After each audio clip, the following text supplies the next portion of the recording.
तर नांदगाव मतदारसंघामध्ये high voltage drama पाहायला मिळाला आहे। सुहास कांदे यांच्याकडून समीर भुजबळ यांना मारून टाकण्याची धमकी देण्यात आल्याचा व्हिडिओ देखील समोर आला। दरम्यान मी नाव घेऊन धमकी दिली नाही असं स्पष्टीकरण त्यानंतर सुहास कांदे यांनी दिले। सुहास कांदेंची समीर भुजबळांना धमकी। नांदगावचे शिंदे गटाचे उमेदवार सुहास कांदेंनी अपक्ष उमेदवार समीर भुजबळांना धमकी दिली। तुझा मर्डर फिक्स अशी धमकी सुहास कांदेंनी समीर भुजबळ यांना दिली।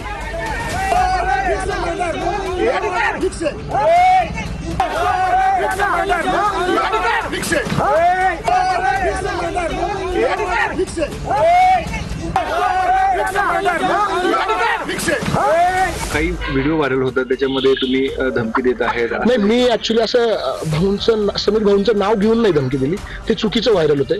माझी मीडियाला विनंती आहे की मी असं नाव घेऊन नाही दिलं।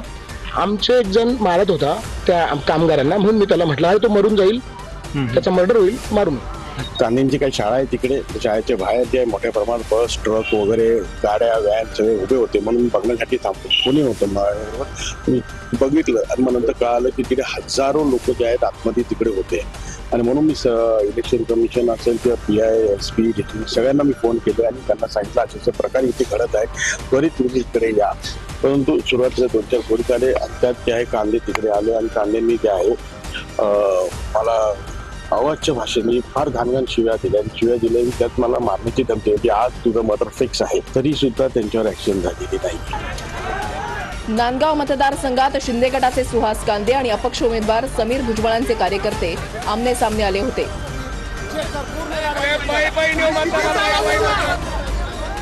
नांदगावात सुहास कांदेंकडून पैसे वाटप सुरू असल्याचा आरोप समीर भुजबळ यांनी केला होता।